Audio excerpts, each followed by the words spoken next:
इस शहर को हुआ क्या है, जहां देखो प्रदूषण ही प्रदूषण है। कहीं गाड़ियों की आवाज़ें हैं तो कहीं इन गाड़ियों और कारखानों से निकलता हुआ धुआं, जिससे आम मनुष्य के स्वास्थ्य पर बुरा असर पड़ रहा है।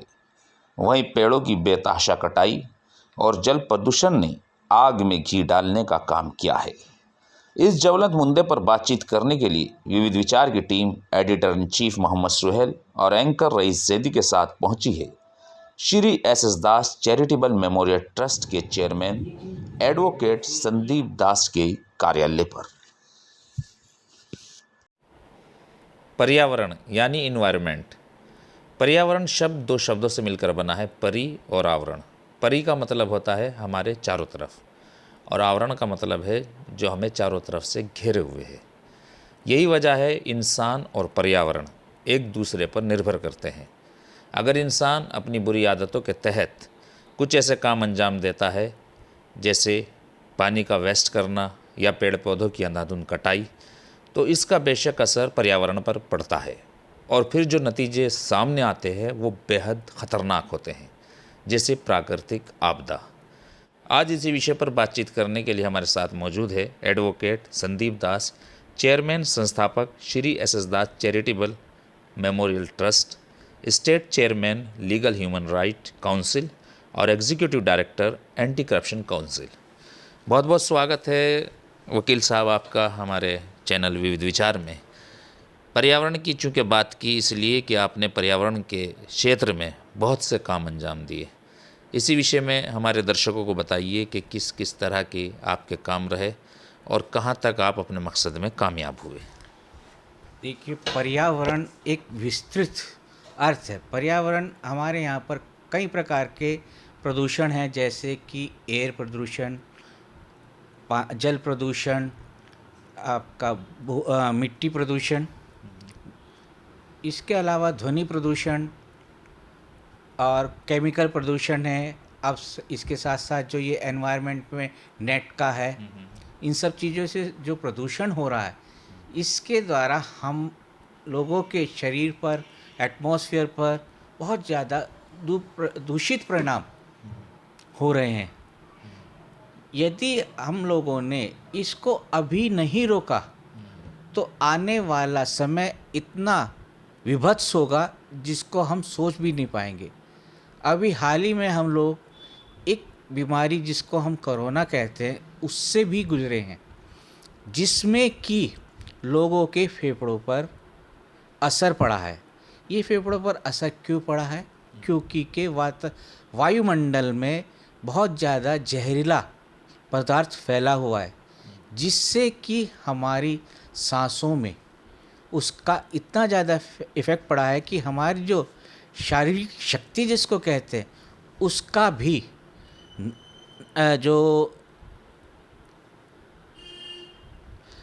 इम्यूनिटी के उस पर फ़र्क पड़ा है। अच्छा, ये जैसे कोरोना में ही आपने बताया कि फेफड़ों पे फ़र्क पड़ा था, तो कोरोना टाइम में या कोरोना से पहले का ये माहौल बना जिस वजह से ये फेफड़ों पे असर हुआ और फिर कोरोना का नाम दिया गया, कुछ इस ये वजह रही?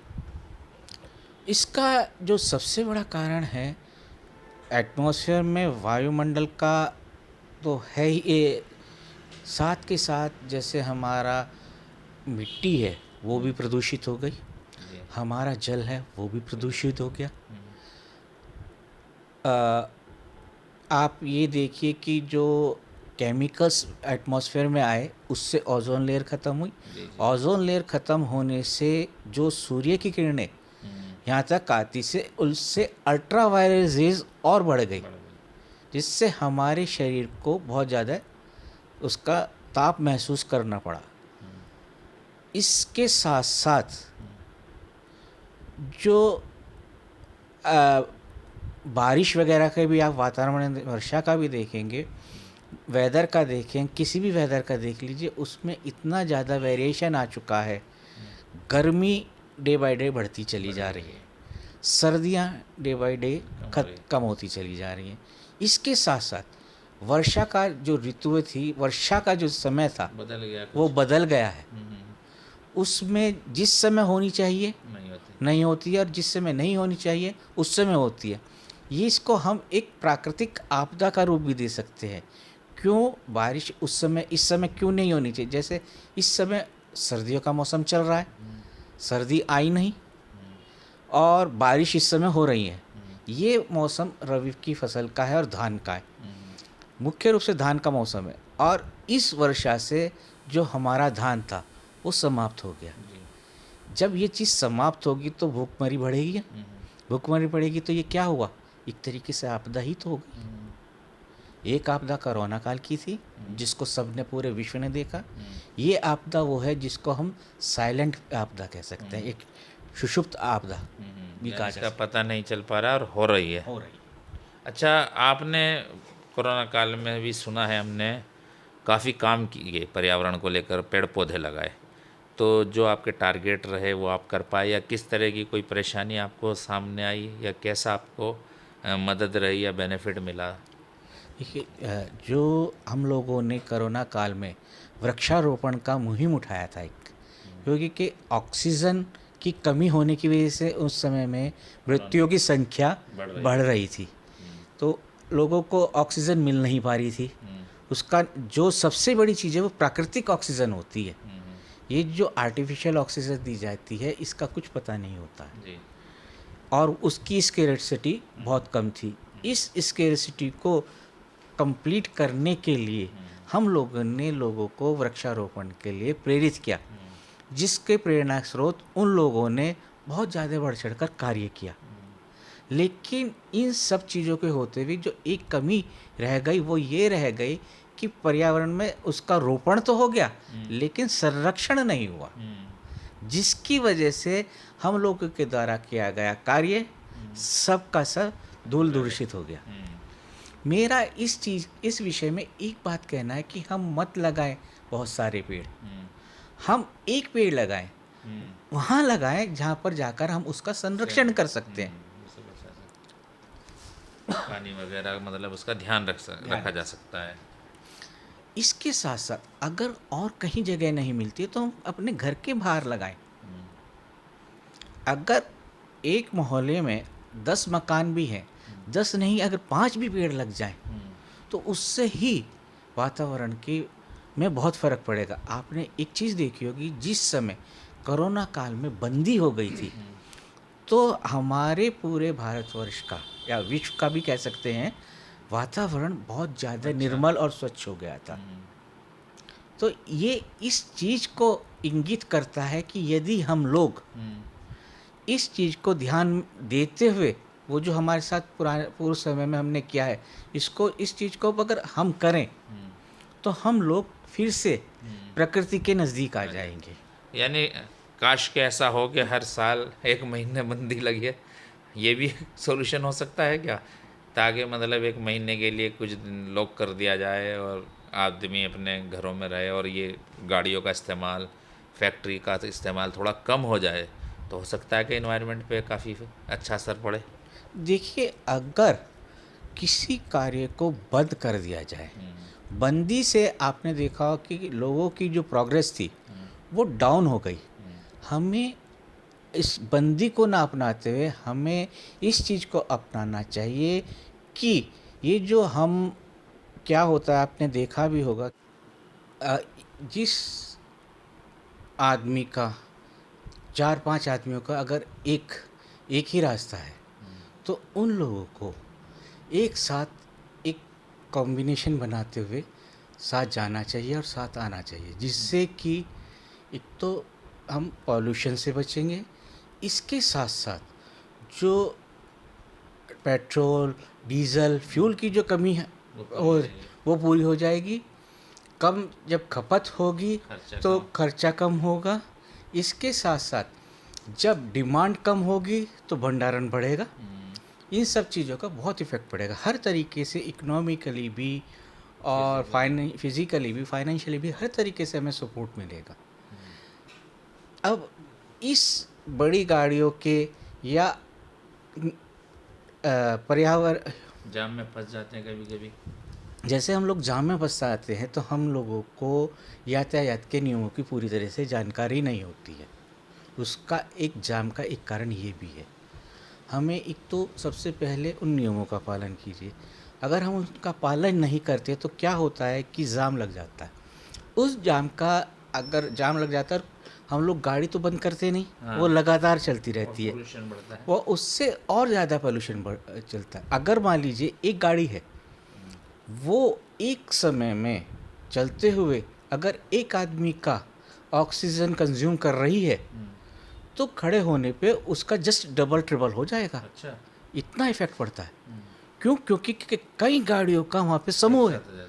वो समूह होने की वजह से वो जो फ्यूल है वो बहुत ज़्यादा मात्रा में निकलेगा, कार्बन डाइऑक्साइड, मोनोऑक्साइड सब चीज़ें निकलेंगी, जिससे कि वहाँ पर एक एटमॉस्फेयर ऐसा बन जाएगा। जैसे हम लोगों के यहाँ कहा जाता है कि अगर हम पूजा या नमाज कर रहे हैं, अगर अकेले कर रहे हैं, उतना जो कुछ होता है एक तरीके से ये कह सकते हैं हम, जो आशीष या जो एक एटमॉस्फेयर बनता है वो बनता है समूह के साथ। तो इसी तरह से ये है, जब समूह में गाड़ियाँ खड़ी होंगी, पेट्रोल और उसका फ्यूल निकलेगा, तो सारा का एटमॉस्फेयर प्रदूषित हो जाएगा। अच्छा, जैसे सड़कें बनती है उसमें भी बहुत सारे पेड़ों की कटाई होती है। आप जानसठ रोड ये बन रहा है, यहाँ निकल रहा है हाईवे, तो जितने पेड़ ये काटे जाते हैं, क्या गवर्नमेंट इतने पेड़ और कहीं लगाती है? क्या पॉलिसी है इसकी, या नहीं लगाती? गवर्नमेंट की पॉलिसी तो ये है कि जब आप पेड़ काटें तो आपको पेड़ लगाने चाहिए। लेकिन जो सबसे बड़ी कमी है, एक आदमी जो वृद्ध है या ये कह लीजिए जवान है, और एक आदमी जो भी बच्चा है, जो शक्ति उस युवा में या प्रौढ़ में होगी, वो शक्ति एक बच्चे में नहीं होगी। मान लीजिए हमने एक पेड़ काट दिया और उसकी जगह 10 पौध लगा दी, तो वो पौध, उनका जो हमें रिजल्ट मिलेगा वो मिलेगा आज से 5 साल बाद, जब वे बड़े हो जाएंगे, युवा की श्रेणी में आ जाएंगे या किशोर की श्रेणी में भी कह सकते हैं, तब उसको उसका जो फ़ायदा मिलेगा हमें तब मिलेगा। लेकिन उन 5 साल में या 10 साल में तो वो सब चीज़ समाप्त हो गई ना, उतने समय के लिए तो ब्रेक हो गया। इसके अलावा पेड़ एक ही काम नहीं करते। देखिए, जीवन जो है वो जीवित का है। जो व्यक्ति जीवित है वो ही कुछ कर सकता है, चाहे वो पशु हो, चाहे मानव हो, और चाहे वो वृक्ष हो। वृक्ष का हमारे जीवन में बहुत ही ज़्यादा उपयोग है। अगर हम वृक्षों का अधिक से अधिक लगाएं तो हम वायु प्रदूषण से, आपका मिट्टी का जो इस समय सॉइल में डिग्रेडेशन होता चला जा रहा है, उससे, इन सब चीज़ों से बच सकते हैं। क्योंकि उनकी जड़ों का जो सबसे बड़ा काम है, जैसे कि water level day by day down जा रहा है, ठीक। अब क्या होता है कि वाटर लेवल को इंक्रीज़ करने के लिए अगर हम पेड़ लगाएं, बारिश का जो पानी होता है वो कहा जाता है कि वो पेयजल के लिए सबसे उपयोगी होता है, पेयजल के रूप में। हम लोगों के पानी उसको मिट्टी में न जाने के कारण से वो पानी नाले में जा रहा है, नाले में जा रहा है और वेस्टेज हो रहा है। यदि पेड़ लगाए जाएंगे तो वो उसको एब्जॉर्ब करेगा तो वाटर लेवल बढ़ेगा। वाटर लेवल बढ़ेगा तो आदमी के लिए आने वाले समय में बहुत कुछ हो जाएगा। अभी कुछ लगभग 6-7 महीने पहले की बात है, चेन्नई का एक रिपोर्ट आई थी जिसमें ये कहा गया था कि 2000 फीट तक पानी का कोई नामो निशान नहीं है। अगर ये स्थिति चेन्नई में है तो आने वाला समय हमारा, अब आप देखिए हमारे क्षेत्र जो पश्चिमी यूपी है वो सबसे ज़्यादा फला फूला कहा जाता है। यहाँ पर जो पानी था उस समय में 15 फीट पे था, आज वही डेप्थ जो है, उसकी गहराई जो है वो 750, 350, 400, 500 तक पहुँच गई है। तो ये इस चीज़ का इंडिकेशन है कि हम लोगों को, हमारे आने वाली जनरेशन को कुछ नहीं मिलेगा। हम लोग कमाई करते हैं, मकान बनाते हैं, पैसा इकट्ठा करते हैं और ये व्हीकल वगैरह ये सब चीज़, मतलब जो हमारी लग्जीरियस चीज़ें हैं वो हम लोग सब पैदा करते हैं। किस लिए करते हैं? क्यों? क्योंकि कि हम अपने आने वाली जनरेशन को ये सब चीज़ दे सके विरासत के रूप में। अब उनकी विरासत क्या यही है?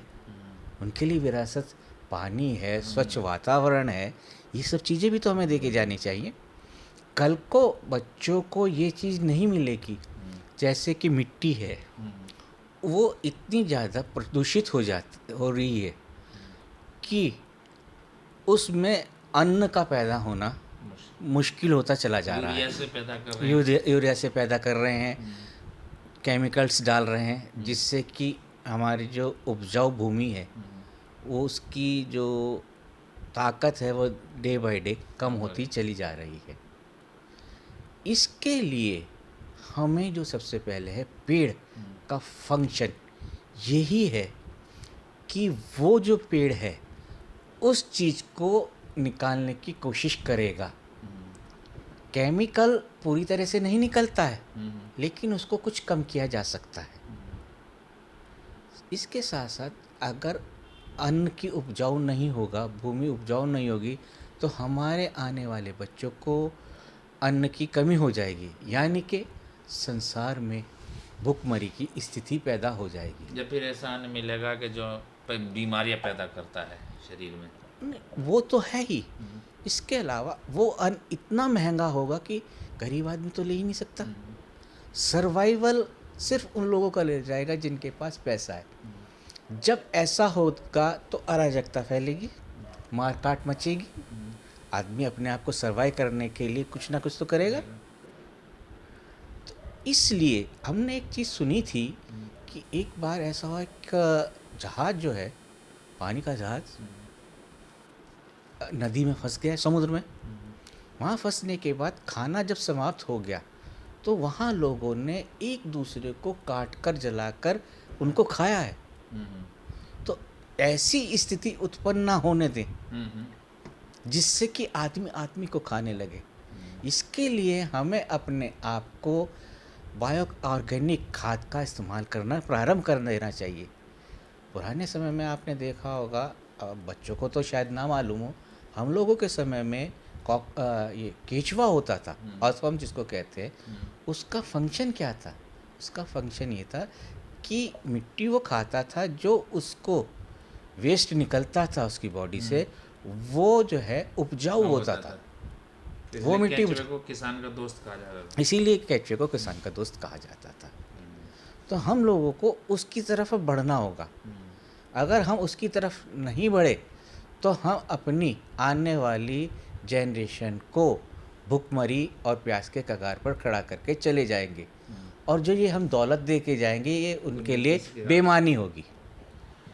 बेशक इन तमाम बातचीत के लिए हमारे साथ मौजूद थे डॉक्टर दास, एडवोकेट दास, और जो कि संदीप दास जी बहुत अच्छी बातें बता रहे थे कि जो हम अपनी विरासत में अगर हम अपनी जनरेशन के लिए छोड़ेंगे, वो चीज़ें छोड़ेंगे, मान लीजिए दौलत या लग्जरी लाइफ, लेकिन ये भी बेमाना होगी अगर हम नेचुरल या हमारा एनवायरनमेंट सही नहीं होगा। इसलिए किसी ने सही कहा है, जैसी करनी वैसी भरनी। अगर हम प्रदूषण को बढ़ाएंगे, एनवायरनमेंट को ख़राब करेंगे, तो बेशक उसका खामियाजा भी हमें या हमारी औलाद को या हमारी आने वाली जनरेशन को भुगतना पड़ेगा। लिहाजा सबके लिए ज़रूरी है कि एनवायरनमेंट का ख्याल रखते हुए और पेड़ पौधों का ख्याल रखते हुए ऐसे काम अंजाम दें, इस तरह के काम करें कि जो हमारे एनवायरनमेंट के लिए बेनिफिशियल हो, और साथ ही अगर एनवायरनमेंट अच्छा होगा तो हमारी हेल्थ, हमारी तंदुरुस्ती, सब कुछ अच्छी होगी। विविध विचार के लिए मुजफ्फरनगर से मोहम्मद सुहेल एडिटर के साथ रईस सेदी।